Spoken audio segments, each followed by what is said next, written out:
So this is just going to be a fun drill. Go ahead and put your pads on. Yeah.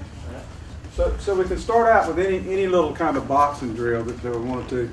And what we're going to do is we're going to insert like a strike to it, and we're going to put in one of the movements that we do with LiHeQuanTaulu or some of those forms. So the pads are up. So we're just doing it, like this. One, two. Just 1, 2. So what we're going to do, once you get used to that 1, 2 strike, this pad comes in like a strike. So he's going to bring this in and hit here. Oh, like that. No, straight in. Straight in. It's like a punch. Straight in like a punch. Okay, straight in. To the face right here. To the face. To the Okay. face. All right. So don't hit out here somewhere. You got to hit right here to the face. So we'll do 1, 2. He inserts. We're going to come in with this movement right here. We're going to do our hook and crane. Here, step out to the side. This pad comes up. Strike. Okay? Turn around this way. Do it again. Okay. So pads are up. 1, 2. He comes in, strikes. Hit. 1, 2. Okay. Be sure you put your pad here. Don't hit it here. Hit here. Okay. All right. So when we come out here, we might want to alter the stance just a little bit. As this comes in, we'll hook here. We can lean back some. Okay. This is called a lion stance. I've been accused of not saying lion correctly. It's like roar, that kind of lion, not like a lion. It's my southern accent, my southern Chinese accent. So the lion stance actually leans back slightly. You don't lose balance, but you actually lean back as you're coming in, and that way you're distancing. What you want to do is judge your distancing so that the strike hits on the full extension of the strike, not locked out extension, but the full extension, because a strike here, might hurt, but a strike here, you got the whole extension of the strike. So play with that. Sit around there, and once your pad holder, come in, bam, bam, right strike out, hook and crane, he pulls it down, pad comes up, left female, this is just a female punch or vertical punch, that's all I'm putting in there. Okay? Again, you want to see it again before we start? You guys good? Yes, please. Okay, pads up one more time. Okay, so it's just a jab, straight punch. Strike out, hook, press, strike. Simple move. Okay, try that a little bit. It's a fun drill.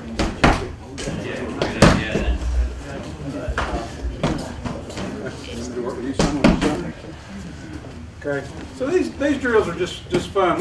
Once you learn the form, and you see something you can do in out of the form that you can bring into a pad drill, do that, because pad drills shouldn't all be just 1, 2, hit, with somebody standing there holding the pad. There should be some activity going on, and that's why I'm saying you can insert the punch or whatever when it comes in, and you do a technique from the form out of the punch. So this is what we're going to do. We're going to put in at the end of the form we did upturning phoenix eye, riding dragon. Okay, so for the riding dragon, the punch comes in, upturning phoenix eye comes in. It's a shield block. Okay, so all we're doing is we're shielding here. Riding dragon comes back around, and this is where I want that riding dragon to be. I want it to be right here. So I don't want to come down here with it. I want it to be here. Okay. So with that, we can come in, we can play with it here. We got that riding dragon. We're pulling them back. We'll go ahead and put a punch in this direction, like so. Okay. So go this way. So punch comes in. Punch is straight, right? Yeah, straight. Upturning phoenix eye comes in, circles back down. So it's circle high, circle low. So all I'm doing is circling back down. I'm grabbing right here on this muscle here. Okay, pulling back, turn here.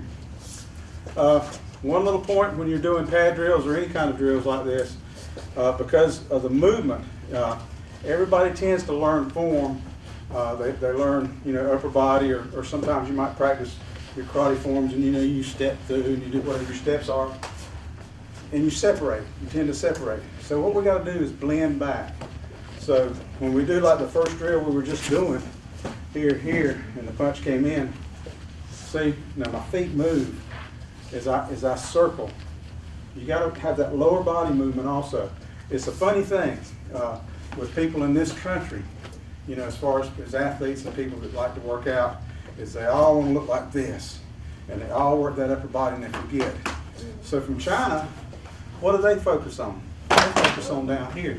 So we got to have that movement in there also with that. So be sure you don't just stand there and do this and never move the feet when you're doing a drill like this.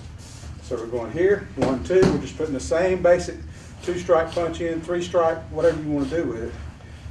Strike comes in, you're stepping out, protect, grab, punch with this hand. See how the body turns into the punch? Don't just stand there and do this.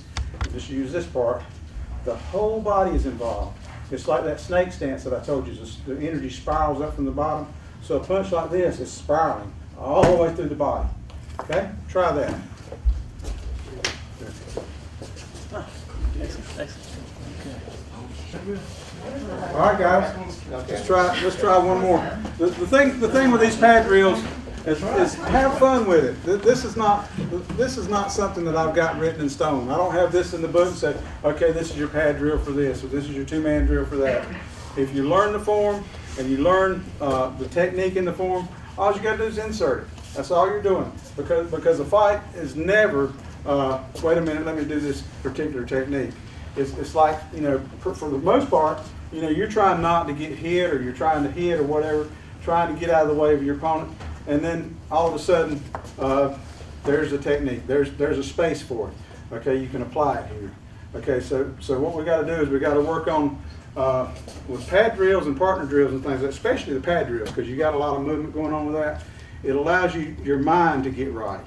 It allows you to kind of calm it enough so you can think just long enough to say, all right, there's a technique I can apply in there. And some of these techniques are, like I said, they're really fast. You can put them in there quick. But it helps to do something like this. So if you have to apply it for whatever reason, you know, you can find a place to put it. You can find a place to insert it. Like I said, pad drills are fun. We would do pad drills a lot of times, just like 1, 2, hook, 3, you know, just little 4-stroke techniques. You can play with it that way, however you want to do it, and something else come in. Okay. So I don't have a set of drills to go by. What I do is I have to form them, and you guys work with the form, play with the pads, insert the techniques with the pads. So there's a lot of movements in there. So we can also come in and shoot across. We don't have to always have hit with this side. We can hit with this other side also. Hit with here. Go ahead, strike. Oh, this way. Okay. Yeah, we put this high waving palm movement in. Okay. So there, we're gonna come in, circle, strike. And let's see if we can get close to that. So we'll put our back fist in. So you got this movement here. This is in the Tane system too. Everybody knows this movement, right? High waving. What's that? Trap back fist. So it's in the Chun-Ko system. It's a trap back fist. So play with that. That's fun. You know, put your pad up there. 1, 2. Hit with this side. High wave, circle, strike. Play with that just a little bit. We'll kill a couple more minutes and then we'll go to the next thing. Is that fun? Is that fun for everybody? Yes, sir. Okay, good deal. We're out of time on my slot. You know, we might have to go to the next thing. Seafood Jerry's got his thing coming up, and I enjoyed it. I hope that you'll take this form and apply it to your system and use it. You've got enough reference now. You should be able to learn it. I'll always ask questions or answer questions. I ask a lot of questions too, and of course Professor Howie also can answer any of those questions too. He's been around since the conception of this. We've played with it a lot. But like I said, the form itself is a short little form. It may seem a little complex at this point, but it's not. And once you learn it, it's easy to go through these movements. What I want you to learn how to do though is to flow through them and try to get the karate out of them. It's going to be a little difficult, but I'm telling you that for me, being able to learn how to flow with this changed not only this form, but it changed how I do a lot of forms, especially the Chun-Li, the Chinese forms, because everybody's trying to karate them up. But Chinese stuff, you know, it all flows. It all flows, right? It's a flow, okay? Good deal. I enjoyed it. Thank you for your patience.